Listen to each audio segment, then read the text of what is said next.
Hey everyone, मैं शिवम आपका स्वागत करता हूं अपने यूट्यूब चैनल पे जिसका नाम है जीएस बाय शिवम वर्मा। तो आज हम लोग इस पे बात करेंगे डॉक्टर भीमराव अंबेडकर के जीवन परिचय के बारे में।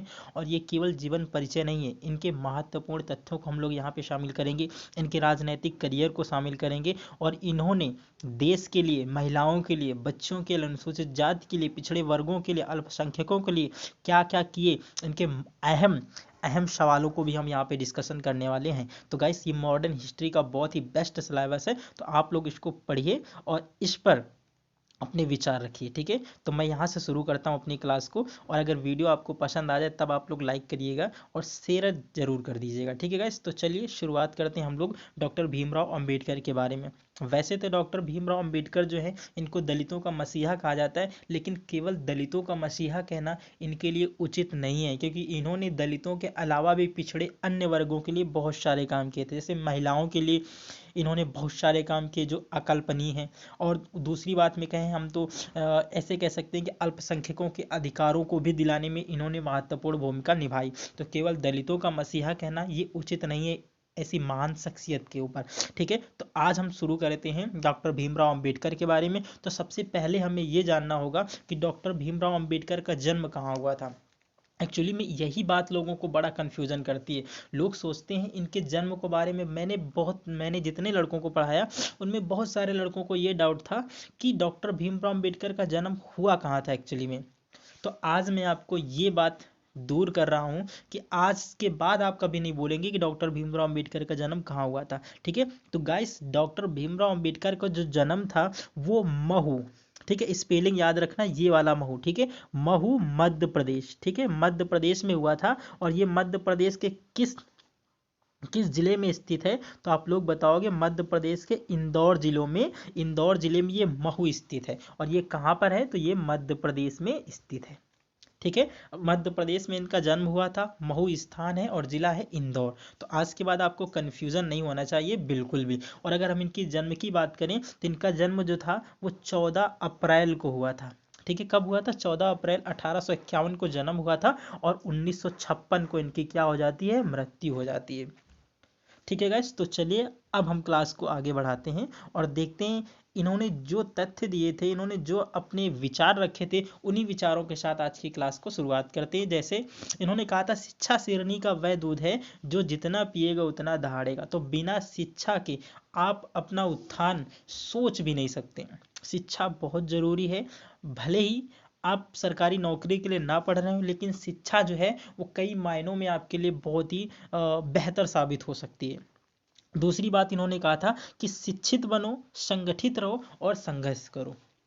ये स्पेशली फॉर उन शेड्यूल कास्ट के लिए था जो आजकल अपने ऊंचे पद पर पहुंचते ही अपने समाज को भूल जाते हैं।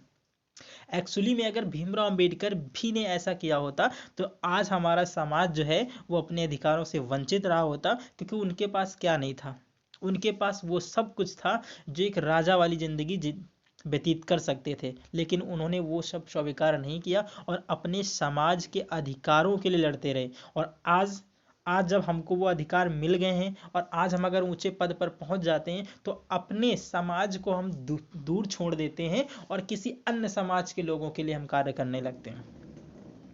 तो आज के समाज में और डॉक्टर भीमराव अंबेडकर के समय में कितना बदलाव था।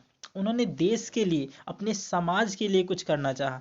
लेकिन आज जो है, आज जब उन्होंने हमारे लिए कुछ कर दिया है तो हम अपने समाज के लिए खड़े नहीं होते। काश आज भी अगर दो चार अंबेडकर पैदा हो जाएं तो पूरा समाज ऐसा सुधर जाएगा जिससे हम कल्पना भी नहीं कर सकते हैं। लेकिन वो अकेला बंदा था जिसने पूरे देश को बदल के रख दिया। तो चलते हैं, इनके जीवन परिचय में हम लोग थोड़ी सी बातें करेंगे। और डॉक्टर भीमराव अंबेडकर का जन्म मैंने आपको बता दिया था, 14 अप्रैल 1891 को हुआ था और 1956 की इनकी मृत्यु हो जाती है। डॉक्टर भीमराव अंबेडकर का जन्म मैंने बताया आपको महू में हुआ था। स्पेलिंग भी याद रखना है आपको, ये महू है, ठीक है, छोटा ऊ की मात्रा लगेगी हाँ में। और इंदौर के कहाँ, मध्य प्रदेश में हुआ था। इनका जन्म जो है महार कुल में हुआ था। देखो, मेरा जातिवाद से कोई मतलब नहीं है, मैंने सिर्फ इनका कुल बताया। और ये इसलिए मुझे बताना पड़ रहा है क्योंकि इनके सामने इतनी अत्यधिक कठिनाइयां आएंगी स्कूल में जन्म होने के कारण कि वो मैं बता नहीं सकता हूँ आपको। इसीलिए मुझे यहाँ पर जाति का शब्द इस्तेमाल करना पड़ रहा है, वरना मैं इनकी जाति पे कोई टिप्पणी नहीं कर सकता था। अच्छा, दूसरी बात, महार जो जाति थी वो हिंदू धर्म में अस्पर्शी जाति थी। अस्पर्शी का मतलब समझ सकते हैं ना, कि एक ऐसी जाति थी जिसको लोग छूना तक पसंद नहीं करते थे, अस्पर्शी। इसीलिए जब बाबा साहब ने कानून बनाया तो उन्होंने पहले ही कह दिया कि अस्पृश्यता का अंत हो, यानी कि अस्पर्शी शब्द जो इनके जाति के पीछे लगा था उसका इन्होंने सबसे पहले खंडन कर दिया कानून बना के, और अस्पृश्यता का अंत कर दिया आर्टिकल नंबर 17 में। अच्छा, इनके पिता जो थे उनका नाम था रामोजी मालोजी सकपाल। ठीक है, क्या नाम था? रामोजी मालोजी सकपाल इनके पिता का नाम था, और इनकी माता का नाम था भीमाबाई। और कहते हैं कि इनकी माता के नाम पर ही इनका नाम भीम रखा गया था। बचपन में इन्हें लोग भीम भीम कहते थे, बाद में इन्होंने अपना नाम डॉक्टर भीमराव अंबेडकर के नाम से प्रचलित किया। अच्छा, डॉक्टर भीमराव अंबेडकर जो है अपनी माता पिता की 14वीं संतान थे लालू। 14वीं संतान का मतलब इनसे पहले 13 संतानें थी रामोजी मालोजी सकपाल के। देखो, अब के और पहले के ज़माने में बहुत अंतर है। अब लोग छोटा परिवार चाहते हैं, लेकिन पहले लोग जो थे उनकी मानसिकता थोड़ी अलग थी। पहले लोग सोचते थे कि बड़ा परिवार होगा, सुखी परिवार होगा, और आज लोग सोचते हैं कि छोटा परिवार होगा, सुखी परिवार होगा। लेकिन पहले ये जस्ट धारणा अलग थी। तो पहले सबके यही था, मैं किसी पर्सनल व्यक्ति की बात नहीं कर रहा हूँ, पहले सभी ऐसे ही होते थे। 10 से नीचे किसी के बच्चे ही नहीं होते थे, 10, 5, 8, 9 ऐसे ही होते थे। तो इनके माता पिता के थे वो 14 संतानें थी, और 14 संतानों में सबसे छोटे ये थे। इनके पिताजी जो थे वो भारतीय सेना में एक सैन्य अधिकारी थे। ठीक है, तो जब जब ये क्या करते थे, इसके बारे में अगर मैं बात करूं तो भीमराव अंबेडकर का जो विवाह था 1905 या 6 में हो गया था। किसी किसी बुक में 1905 दिया गया है, और किसी किसी बुक में 1906 दिया गया है। अगर मैं आपसे एक बात यहाँ से पूछूं कि 1905 में हुआ क्या था, तो आप लोग कमेंट बॉक्स में बता देना कि 1905 में हुआ क्या था। इसके बाद इनकी पहली जो पत्नी थी उनका नाम रमाबाई था। आज के पहले शायद ही आपने सुना हो कि डॉक्टर भीमराव अंबेडकर ने 2 शादी की थी। एक पहली पत्नी जिनका नाम रमाबाई था, ठीक है, ये जो थी 1905 में इनसे विवाह हुआ था, और दूसरी शादी ये करेंगे 1948 में। 1948 में, हालांकि 1948 में शादी करेंगे, और 8 साल बाद ही इनकी क्या हो जाएगी, मृत्यु हो जाएगी डॉक्टर भीमराव अंबेडकर की। तो इन्होंने क्या सोच के शादी की थी, और तब इनकी 57 साल उम्र थी जब इन्होंने शादी की थी, तब इनकी 57 ईयर एज थी, और उस एज में इन्होंने शादी की। शादी करने का मकसद क्या था, क्या नहीं था, मैं इस पर कोई टिप्पणी नहीं करूँगा। अच्छा, आगे अगर हम लोग बात करेंगे तो इनके सामान्य जीवन परिचय में हम लोग आगे उसी को बढ़ाएंगे कि उस समय जब इनकी शादी हुई थी डॉक्टर भीमराव अंबेडकर की, तब ये मात्र 15 वर्ष के थे। जब इनकी शादी हुई थी तब मात्र 15 वर्ष के थे, और रमाबाई जो थी वो कितनी थी, तो वो 9 वर्ष की थी। यानी कि भीमराव अंबेडकर जो थे वो 6 साल बड़े थे, किससे, अपनी बीवी से। रमाबाई की मृत्यु जल्दी हो जाती है, और इसके बाद सन 1948 में शारदा कबीर से शादी कर लेते हैं, जो एक ब्राह्मण परिवार से ताल्लुकात रखती थी। जो शारदा कबीर थी वो एक ब्राह्मण परिवार से ताल्लुकात रखती थी, और इनसे डॉक्टर भीमराव अंबेडकर ने 1948 में शादी की थी। अब सोच सकते हैं, एक महार जाति का व्यक्ति, एक सबसे अस्पर्शी, हिंदू जाति में जो अस्पर्शी जाति आती, वैसा व्यक्ति जिसने एक ब्राह्मण परिवार से अपनी शादी कर ली, वो भी उस समय जब लोग शादी करना पसंद नहीं करते थे, जब लोग वानप्रस्थ जीवन व्यतीत करने चले जाते थे, उस समय इन्होंने शादी की। इनके पिता की पोस्टिंग 1897 में कहाँ हो जाती है, महाराष्ट्र में हो जाती है। अच्छा, अब देखो, इनका जन्म जो था वो 1891 में होता है। कब होता है, 1891 होता है। तब इनके पिता की पोस्टिंग महू मध्य प्रदेश में ही थी, क्योंकि भारतीय सेना में थे।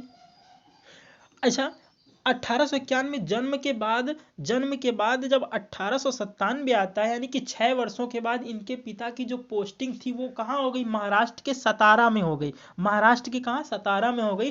तब ये और इनके पिता की 14 संतानें, कुल मिला के पूरा परिवार कहाँ चला जाता है, सतारा में बस जाता है, और यहीं इनका निज निवास बन जाता है। तो आज के बाद आपको कभी कंफ्यूजन नहीं होना चाहिए कि बाबा साहब का जन्म कहाँ हुआ था। बाबा साहब का जन्म जो था वो महू मध्य प्रदेश में हुआ था, लेकिन 1897 में ये पूरी तरह से महाराष्ट्र के सतारा में बस गए थे आके। यहीं पर इनकी आरंभिक शिक्षा होती है, और आरंभिक शिक्षा इनकी जो है वो बढ़िया कॉलेज से होती है, लेकिन उस कॉलेज से होती है जहाँ पर एक भी इससे पहले कभी भी अस्पृश्य जाति का कोई बच्चा वहाँ पर पढ़ने नहीं गया था, और ये अस्पृश्य जाति के पढ़ने वाले पहले बच्चे थे उस स्कूल में। इनको बहुत सारी कठिनाइयों का सामना करना पड़ा, और वो कठिनाइयां कौन कौन सी थी मैं आपको बता रहा हूँ। डॉक्टर भीमराव अंबेडकर का आरंभिक शिक्षा जो थी वो एलिफिस्टन हाई स्कूल से हुई थी। मैं आपको यहाँ पर एक बात कंफर्म करना चाहता हूँ कि जो एलिफिस्टन कॉलेज जो था वो हाई स्कूल कॉलेज था, और इसके बड़े इंटर तक भी वो एक स्कूल भी था और एक कॉलेज भी था। ठीक है, जो एलिफिस्टन एक स्कूल भी था और कॉलेज भी था। इन्होंने हाई स्कूल तक अपनी पढ़ाई जो थी वो एलिफिस्टन हाई स्कूल से की, और इसके बाद अगली शिक्षा इन्होंने एलिफिस्टन कॉलेज से की, जहां पर डॉक्टर भीमराव अंबेडकर पहले छात्र थे जो अस्पृश्य थे। उच्च शिक्षा के लिए 1913 में अमेरिका के न्यूयॉर्क में चले गए। अच्छा, आप लोग सोच रहे होंगे कि ये तुम्हारे जवाहरलाल नेहरू वगैरह, सुभाष चंद्र बोस वगैरह इनसे ऐसे ही पैसे वाले होंगे। नहीं, इन ऐसे पैसे वाले तो नहीं थे। इनके लिए वहाँ पढ़ना कोई मतलब सपने से भी बड़ा था। ये वहाँ इतनी आसान नहीं था जा सकते थे, लेकिन कहते हैं ना कि अगर आपके पास हुनर है तो आप कुछ भी कर सकते हैं। एक बड़ौदा के गायकवाड़ शासक थे जिनका नाम था सयाजी राव। ये बड़ौदा में एक स्कीम निकालते हैं और एक छात्रवृत्ति योजना निकालते हैं, और उससे इन्होंने कन्फर्म किया कि जो भी इस छात्रवृत्ति योजना में फर्स्ट नंबर पे आएगा हम उसको पढ़ने के लिए न्यूयॉर्क भेजेंगे। ये बात अंबेडकर जी को पता चलती है, और अंबेडकर जी इसमें अप्लाई करते हैं, और अंबेडकर जी इसमें फर्स्ट स्थान पे आते हैं। और ये कहाँ पहुंच जाते हैं, ये पहुंच जाते हैं न्यूयॉर्क में। कहाँ, न्यूयॉर्क में पढ़ने के लिए जाते हैं। पोस्ट ग्रेजुएशन जो है इन्होंने न्यूयॉर्क के कोलंबिया विश्वविद्यालय से किया। कोलंबिया विश्वविद्यालय में पढ़ना कोई छोटी बात नहीं है लालो।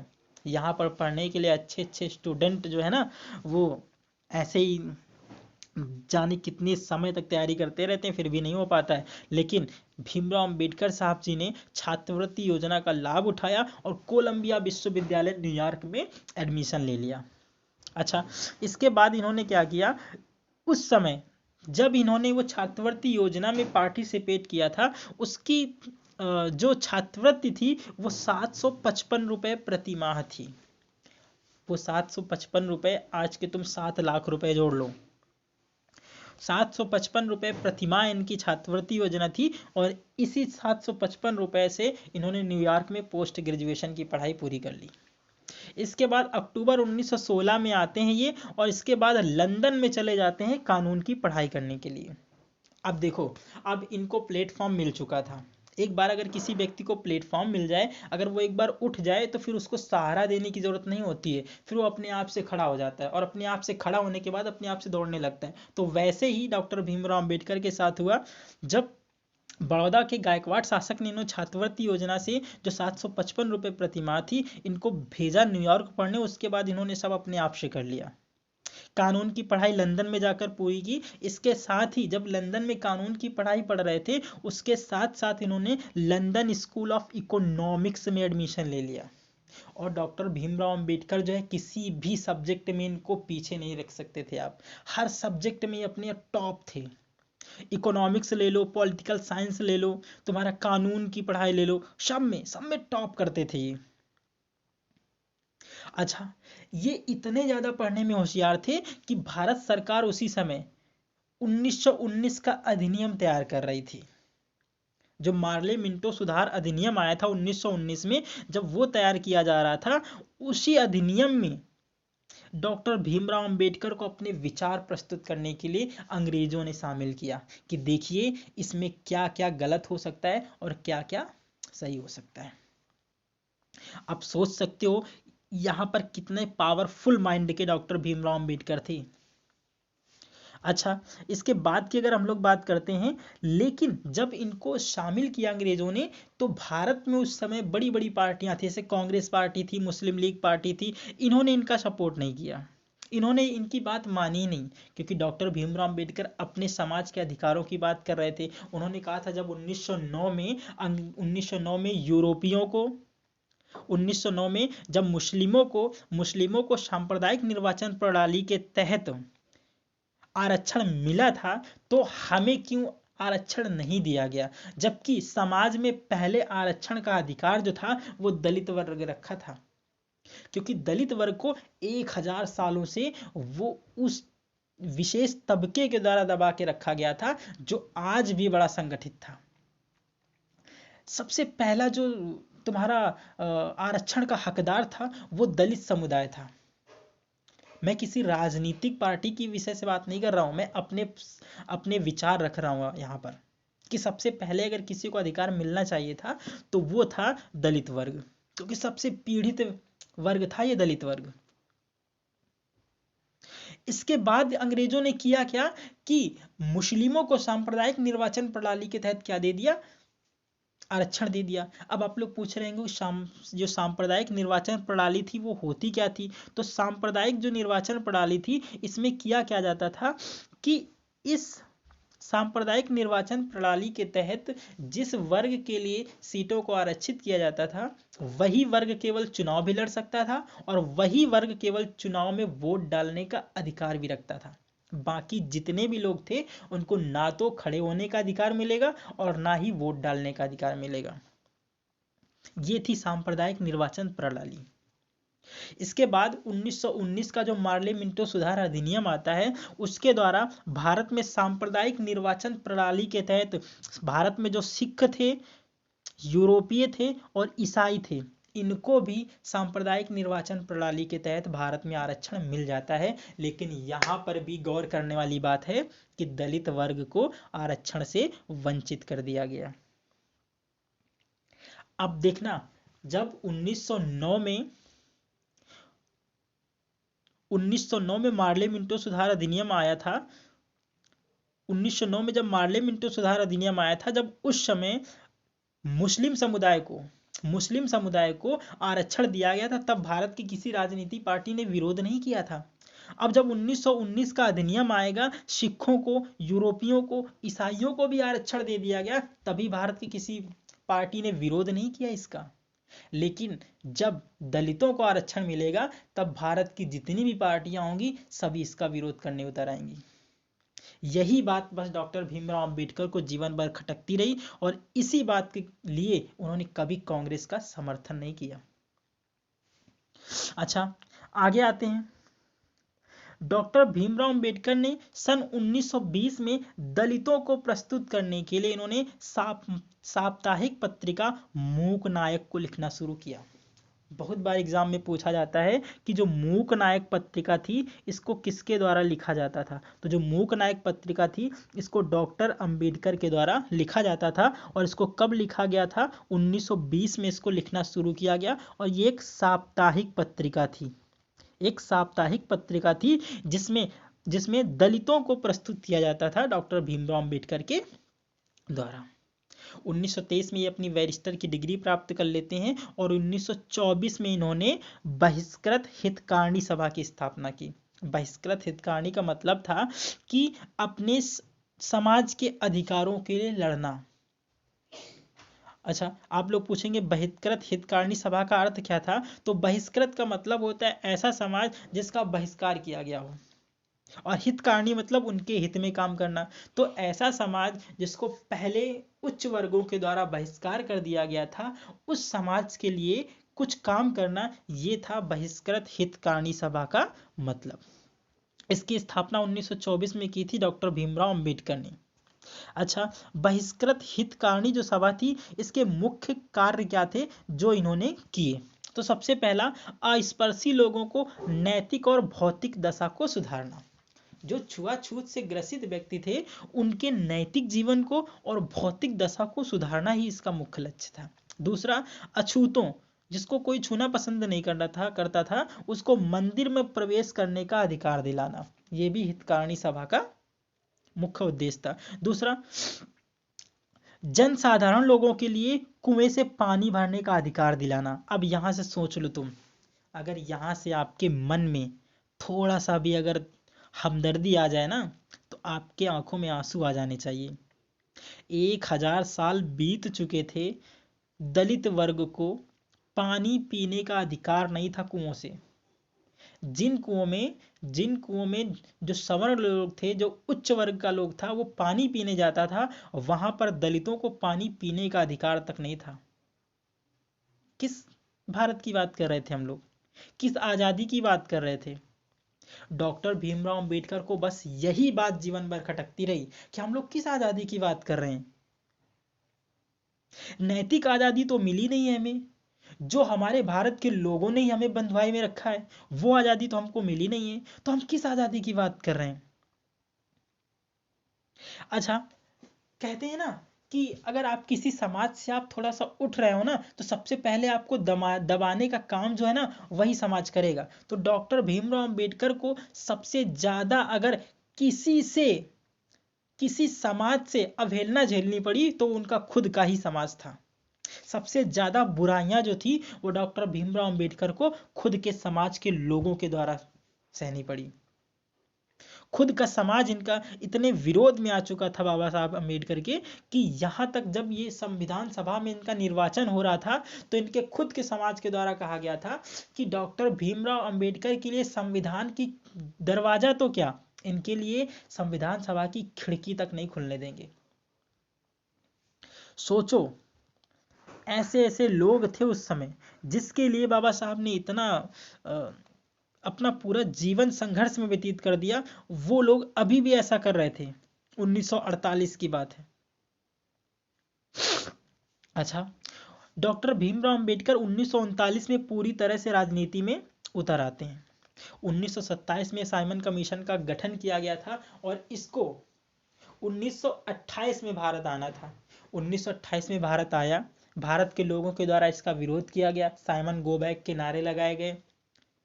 जब साइमन गो बैक के नारे लगाए गए तो उसके पश्चात जो था लॉर्ड विकिन हैंड ने चुनौती दी भारत को कि अगर तुम्हें हमारा बनाया कानून पसंद नहीं आ रहा है तो एक काम करो, तुम खुद अपना कानून बना लो, लेकिन शर्त यह है कि जो तुम कानून बनाओगे ना उसमें सभी वर्गों को संतुष्ट रखना पड़ेगा।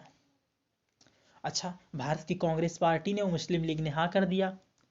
अब जब कांग्रेस की पार्टी ने हाँ कर दिया तो भारत में 1928 में नेहरू कमेटी बनाई जाती है। नेहरू कमेटी 1928 में बनाई जाती है जिसका अध्यक्ष बनाया जाता है तुम्हारे मोतीलाल नेहरू को। मोतीलाल नेहरू अपना जो इन्होंने बनाया था, अधिनियम बनाया इन्होंने, उसमें दिखाया जब तो पंडित जवाहरलाल नेहरू ने देखा उसको तो पहला पॉइंट ही उसका था डोमिनियन स्टेट की मांग करना। अच्छा, जब पंडित जवाहरलाल नेहरू ने देखा कि हम डोमिनियन स्टेट की मांग कर रहे हैं तो पंडित जवाहरलाल नेहरू ने इसे क्या कर दिया कि इसको खारिज कर दिया। अब देखो, यहीं से हमने पिछले दिन में बताया था आपको जब जवाहरलाल नेहरू के बारे में पढ़ा रहे थे कि जब जवाहरलाल नेहरू इसको खारिज कर देंगे तो मोतीलाल नेहरू हमेशा के लिए क्या कर देंगे, राजनीति से संन्यास ले लेंगे। उसी समय 1929 में तुम्हारे बनाया जाएगा कांग्रेस का अध्यक्ष किसको, जवाहरलाल नेहरू को। और इसी 1929 के अधिनियम जो लाहौर में हुआ था यहीं पर पूर्ण स्वराज्य की बात की जाती है। अब 1930 में सविनय अवज्ञा आंदोलन शुरू हुआ था, गांधी जी के द्वारा चलाया गया ये दूसरा सबसे बड़ा जन आंदोलन था। इसका मुख्य फोकस जो था वो नमक कर को लेकर था। हमने आपको कल बताया था गांधी जी ने यहीं पर साबरमती नदी जो थी उसी के जस्ट बगल में साबरमती आश्रम था, यहाँ से अपनी यात्रा को शुरू करते हैं पैदल। और ये यात्रा शुरू होती है 12 मार्च 1930 को शुरू होती है और 6 अप्रैल 1930 तक चलती है। 370 किलोमीटर की दूरी यहाँ पर गांधी जी के द्वारा तय की जाती है। और इसके बाद नमक कानून क्या कर दिया जाता है, नमक कर पर कानून जो है, जो लागू किया गया था अंग्रेजों के द्वारा, नमक बनाकर कानून को तोड़ दिया गया। अच्छा, साइमन कमीशन जो 1928 में भारत में रिपोर्ट लेके आया था, अब 1930 में क्या करेगा, भारत वालों को बुलाएगा कि अब हम भारत नहीं आएंगे, हम एक बार भारत आ चुके थे लेकिन तुम लोगों ने इसको स्वीकार नहीं किया, अब तुम लोग आओ कहाँ, इंग्लैंड में। अच्छा, जब साइमन कमीशन की रिपोर्ट प्रस्तुत की जाती है तो उसी समय इंग्लैंड में गोलमेज सम्मेलनों का आयोजन किया जाता है। और ये गोलमेज सम्मेलन जो थे वो साइमन कमीशन को रिपोर्ट को प्रदर्शित करने के लिए आयोजन किए गए थे। अच्छा, साइमन कमीशन जो था, इसकी रिपोर्ट को देखने के लिए यहाँ पर सभी वर्गों को बुलाया जाता है। और उसी वर्ग में शामिल था तुम्हारा डॉक्टर भीमराव अंबेडकर, जो दलित वर्गों का प्रतिनिधित्व करने के लिए साइमन कमीशन की रिपोर्ट को देखने के लिए गए थे। इन्होंने क्या किया कि जो प्रथम गोलमेज सम्मेलन जो था 1930 में आयोजित किया गया, इसमें डॉक्टर भीमराव अंबेडकर दलित वर्ग का प्रतिनिधित्व करने के लिए गए थे। दलित वर्गों को आरक्षण दिलाने के लिए प्रथम गोलमेज सम्मेलन में इतनी ज्यादा बहस होती है कि प्रथम गोलमेज सम्मेलन को क्या कर दिया जाता है, रद्द कर दिया जाता है। और कारण ये बताया जाता है कि प्रथम गोलमेज सम्मेलन में कांग्रेस ने भाग नहीं लिया था, इसलिए क्या हो गया, प्रथम गोलमेज सम्मेलन को रद्द कर दिया गया। अच्छा, 1930 में जो गांधी जी तुम्हारा सविनय अवज्ञा आंदोलन कर रहे थे, गांधी जी को मनाया जाता है लॉर्ड इरविन के द्वारा समझाया जाता है और गांधी जी को भेजा जाता है कहाँ पर, इंग्लैंड में, कि जाइए आप साइमन कमीशन की रिपोर्ट तो देखिए जाके। गांधी जी जाते हैं और 1931 में दूसरा गोलमेज सम्मेलन का आयोजित किया जाता है। अच्छा, अब दूसरा गोलमेज सम्मेलन में डॉक्टर भीमराव अंबेडकर जो थे वो दलित वर्ग की तरफ से थे और कांग्रेस की ओर से जाएंगे तुम्हारे गांधी जी। कौन जाएंगे, महात्मा गांधी जी जाएंगे कांग्रेस की तरफ से। भीमराव अंबेडकर ने दलितों को आरक्षण दिलाने के लिए अपनी स्पीच देनी शुरू कर दी। जब अपनी स्पीच देनी शुरू कर दी तो अंग्रेज जो थे इस स्पीच से बहुत ज़्यादा प्रभावित हो जाते हैं और 1935 का जो एक्ट आने वाला था उसमें कहते हैं कि हम दलितों को आरक्षण दे देंगे और इस बात को स्वीकार कर लिया गया। लेकिन गांधी जी को जैसे ही ये सुना कि तुम्हारे अंग्रेजों ने इस बात को स्वीकार कर लिया है कि हम दलित वर्ग को क्या कर देंगे, आरक्षण दे देंगे, गांधी जी इस बात से, और गांधी जी और डॉक्टर भीमराव अंबेडकर में बहुत ही तीखी नोकझोंक होती है और गांधी जी दूसरा गोलमेज सम्मेलन को छोड़ करके वापस भारत आ जाते हैं। अब देखो यहाँ पर भी दूसरा जो तुम्हारा गोलमेज सम्मेलन था वो भी पूरी तरह से क्या हो गया, वो भी पूरी तरह से विफल हो गया। यहाँ पर भी विफल हो जाता है। अब गांधी जी भारत आते हैं और फिर से जो अपना स्थगित करके गए थे तुम्हारा सविनय अवज्ञा आंदोलन, इसको फिर से शुरू कर देते हैं। अच्छा, इसके बाद क्या हुआ कि 1931 में डॉक्टर भीमराव अंबेडकर ने अपनी बात को प्रधानमंत्री रैमजे मैकडोनाल्ड तक पहुंचाने में सफल किया। उस समय ब्रिटिश का प्रधानमंत्री था रैमजे मैकडोनाल्ड। दूसरा गोलमेज सम्मेलन जो था वो असफल हो गया। गांधी जी वापस आए और उन्होंने सविनय अवज्ञा आंदोलन करना शुरू कर दिया। 1932 में गांधी जी को गिरफ्तार कर लिया गया और इन्हें पुणे की यरवदा जेल में डाल दिया गया। तीसरे गोलमेज सम्मेलन का आयोजन हुआ और उसमें रैमजे मैकडोनाल्ड ने 16 अगस्त 1932 को सांप्रदायिक पुरस्कार की घोषणा कर दी। कुछ लोग इसे सांप्रदायिक पांचाट भी कहते हैं। क्या कहते हैं, सांप्रदायिक पांचाट के नाम से भी इसे जाना जाता है और इसे भारत में सांप्रदायिक पुरस्कारों के नाम से जाना जाता है। अच्छा, ये तीसरा गोलमेज सम्मेलन था। इसमें क्या किया गया, दलित जो रैमजे मैकडोनाल्ड थे, इन्होंने कहा कि जो दलित समुदाय है वो एक भारत का अल्पसंख्यक समुदाय है। इन्होंने इस बात को स्वीकार कर लिया और कहा इस समुदाय को सांप्रदायिक निर्वाचन प्रणाली के तहत भारत में कुल मिलाकर 71 सीटें को आरक्षित कर दिया जाए। यानी कि पूरे भारत में 71 सीटें आवंटित कर दी गई, किसके द्वारा, रैमजे मैकडोनाल्ड के द्वारा भारत में दलित वर्गों के लिए। अब मैंने आपको बताया था सांप्रदायिक निर्वाचन प्रणाली क्या है। सांप्रदायिक निर्वाचन प्रणाली में जिस वर्ग के लिए सीटें आरक्षित की गई थी, केवल उसी वर्ग के लोगों के द्वारा वोट डालने का अधिकार और चुनाव लड़ने का अधिकार प्राप्त था। अच्छा, गांधी जी को ये बात पता चलती है कि रैमजे मैकडोनाल्ड ने ऐसी घोषणा कर दी है, तो 18 अगस्त 1932 को महात्मा गांधी ब्रिटिश प्रधानमंत्री रैमजे मैकडोनाल्ड को एक पत्र लिखते हैं, जिसमें उन्होंने ये बात कही कि आप जो ये काम किया है, आप इस पे अपनी पुनः समीक्षा कीजिए, अथवा 1 महीने के अंदर सांप्रदायिक पंचायत पर विचार करने को कहा। 1 महीने का समय है आपके पास, और 1 महीने में आप क्या कर दीजिए, इस पर विचार कीजिए, नहीं तो हम अनशन करना शुरू कर देंगे। धीरे धीरे 1 महीना गुजर जाता है, लेकिन रैमजे मैकडोनाल्ड के द्वारा कोई भी उत्तर या भी कोई भी प्रतिक्रिया नहीं दी जाती है। गांधी जी 20 सितंबर 1932 को आमरण अनशन शुरू कर देते हैं। कुछ समय बाद ही गांधी जी की यरवदा जेल में तबीयत खराब हो जाती है। गांधी जी यरवदा जेल में कैद थे पुणे की। 2-3 दिन इन्होंने आमरण अनशन जब शुरू किया, तो 3-4 दिन के बाद ही इनकी तबीयत खराब हो जाती है, और इनकी देखरेख करने के लिए कस्तूरबा गांधी को भी इनके पास रखा गया था। लेकिन इनकी जब तबीयत ज़्यादा खराब हो जाती है, तो भारत के बड़े बड़े नेता आते हैं और गांधी जी से मिलने, और इन्होंने इस बात पर बात करना चालू कर दिया। बहुत सारे बड़े बड़े नेता डॉक्टर भीमराव अम्बेडकर के पास जाते हैं, कहते हैं कि आप समझ तो लीजिए गांधी जी कहना क्या चाह रहे हैं। लेकिन डॉक्टर भीमराव अम्बेडकर उनकी बात सुनने के लिए तैयार ही नहीं थे। कोई भी ऐसा नेता नहीं था जो डॉक्टर भीमराव अम्बेडकर को समझा सके।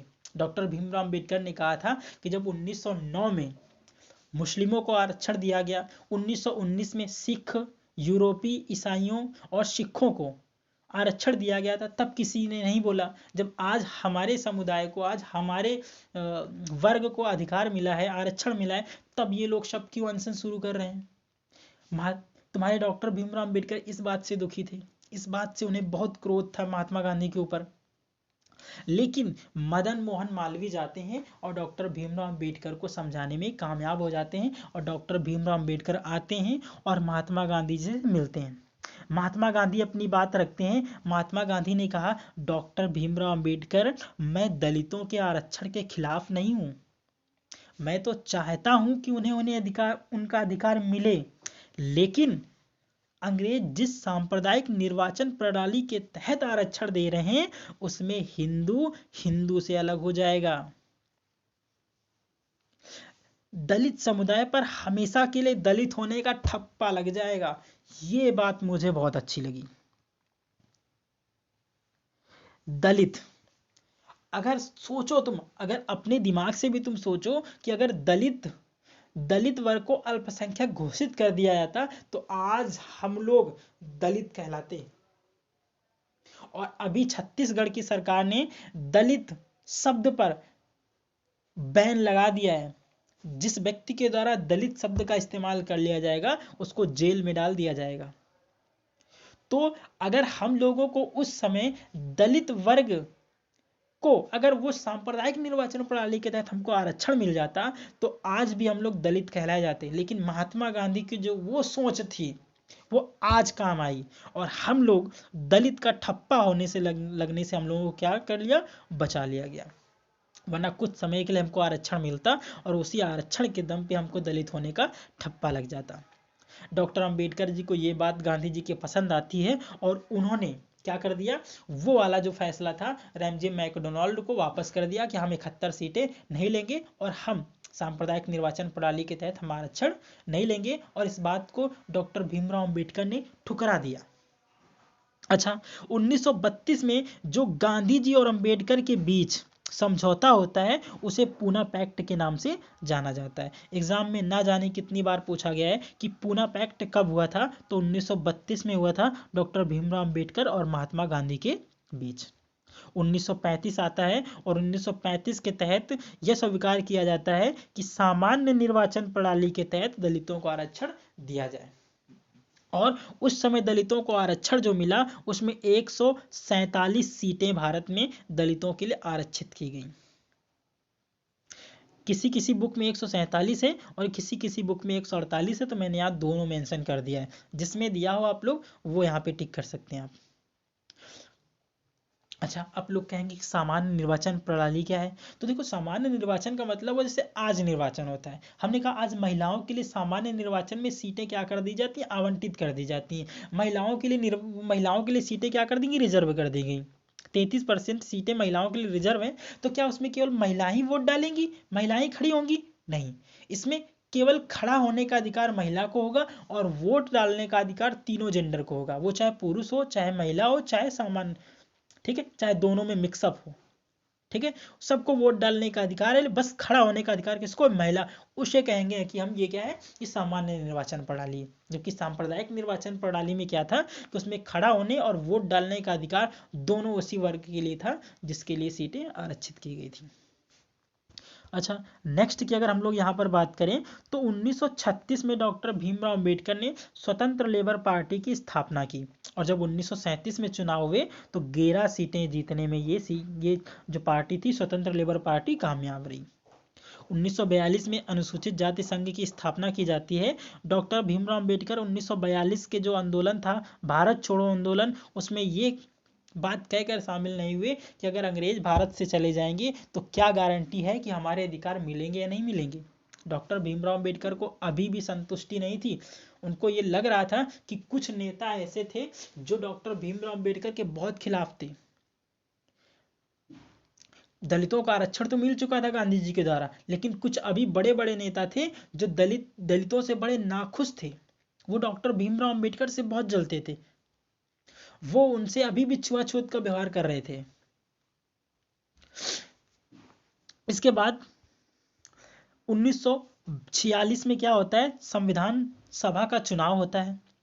खुद के समुदाय लोगों ने और कांग्रेस के दिग्गज नेताओं ने उन्हें संविधान में ना चुनने की बात कही और कहा संविधान का दरवाजा तो क्या, उसकी खिड़की तक नहीं खुलने देंगे जिससे अंबेडकर संविधान में प्रवेश करें।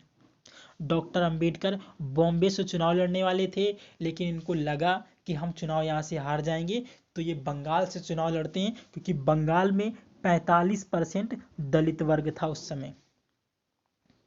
बंगाल से चुनाव लड़ते हैं और बंगाल से चुनाव जीतने में सफल हो जाते हैं और इनको प्रारूप समिति का अध्यक्ष बनाया जाता है। अब देखना यहाँ पर खेला हो जाएगा। प्रारूप समिति जो थी वह ऐसी समिति थी जो सबसे कानून बनाने में सबसे मुख्य जगह पर थी। जितने भी संविधान सभा के द्वारा कानून का एक एक शब्द जोड़ा जाएगा उसका निरीक्षण कौन करेगा, ये प्रारूप समिति का अध्यक्ष करेगा, यानी कि डॉक्टर भीमराव अंबेडकर करेंगे। अब जहां से ये चुनाव लड़े, 1947 में जब भारत का विभाजन हुआ, माउंटबेटन योजना के तहत भारत का विभाजन होना था, तो जहां से बंगाल से चुनाव लड़े थे, बंगाल चला गया पूर्वी पाकिस्तान में। अब यहाँ से और एक बड़ा खेला हो गया। ईश्वर को भी शायद मंजूर नहीं था कि डॉक्टर भीमराव अंबेडकर संविधान सभा में जाएं। अब डॉक्टर भीमराव अंबेडकर को चुनाव प्रारूप समिति से बाहर कर दिया गया, लेकिन उन्होंने कहा कि मैं यहाँ तक पहुँच गया हूँ, मैंने कभी हिम्मत नहीं हारी, तो मैं यहाँ भी हिम्मत नहीं हारूंगा। और बड़ी लड़ाई लड़ने के बाद इनको प्रारूप समिति का अध्यक्ष फिर से बना दिया जाता है। संविधान सभा ने संविधान बनाकर तैयार किया। 2 साल 11 माह 18 दिन में संविधान बनकर तैयार होता है। इसके बाद क्या होता है, आज भी भारत 72 वर्षों से लोकतांत्रिक देश बना हुआ है, और वो भी किसकी वजह से, तो डॉक्टर भीमराव अंबेडकर की वजह से। एक और जहां हमारे पड़ोसी देश या विश्व के अनेक देश लोकतंत्र के लिए लड़ते रहते हैं, वहीं हमारा देश पूरी तरह से लोकतांत्रिक बना हुआ है। अच्छा, इसके बाद जब भारत आजाद हुआ तो स्वतंत्र भारत का पहला कानून मंत्री डॉक्टर भीमराव अंबेडकर को बनाया गया। नेक्स्ट, कुछ नेता जो इनसे अभी भी बहुत खिलाफ थे, इनके छुआछूत का व्यवहार अपना रहे थे, उन्हीं की वजह से इन्होंने क्या कर दिया, हिंदू धर्म को छोड़ दिया और बौद्ध धर्म को अपना लिया। साथ में ये तो गए, साथ में 20,000 से अधिक पुरुषों ने बौद्ध धर्म को ग्रहण कर लिया। अंत में 1956 में तुम्हारे डॉक्टर भीमराव अंबेडकर का देहांत हो जाता है। डॉक्टर भीमराव अंबेडकर के द्वारा किए गए मुख्य कार्यों में अगर हम लोग बात करेंगे तो हिंदू कोड बिल इन्होंने बनाया। संपत्ति में महिलाओं का अधिकार डॉक्टर भीमराव अंबेडकर के द्वारा दिलाया गया। तलाक के अधिकार का समर्थन इन्होंने किया कि मनुष्य जो है वो जानवर प्रवृत्ति का व्यक्ति नहीं है, उसमें सोचने की क्षमता होती है, इसलिए तलाक के अधिकार मनुष्य को होना चाहिए। दूसरा, मजदूरों को 8 घंटे काम करने का अधिकार डॉक्टर भीमराव अंबेडकर के द्वारा दिलाया गया। तो डॉक्टर भीमराव अंबेडकर जो देश के महान शख्सियत थे, देश के दलितों के मसीहा जिन्हें कहा जाता है, भारत का पहला कानून मंत्री कहा जाता है। इनके पास ऐसी ऐसी डिग्री थी जिन्होंने आज तक भारत के बहुत 70% लोगों ने इनका नाम नहीं सुना होगा। विश्व में सबसे ज़्यादा पढ़ा लिखा व्यक्ति जिसके पास सबसे ज़्यादा डिग्री थी वो कौन था तुम्हारा? Doctor Bhimrao Ambedkar. Statue of knowledge की स्थापना महाराष्ट्र के लातूर में की गई है डॉक्टर भीमराव अंबेडकर के नाम पर। तो आपको आज की क्लास कैसी लगी आप लोग बताइएगा, और अगर आपको क्लास पसंद आ जाए तो आप लोग लाइक करिए और कमेंट करके मुझे बताइए कि आपको आज की क्लास कैसी लगी। और अगर आप चाहते हैं कि चैनल को सब्सक्राइब किया जाए तो चैनल को सब्सक्राइब कर सकते हैं और वीडियो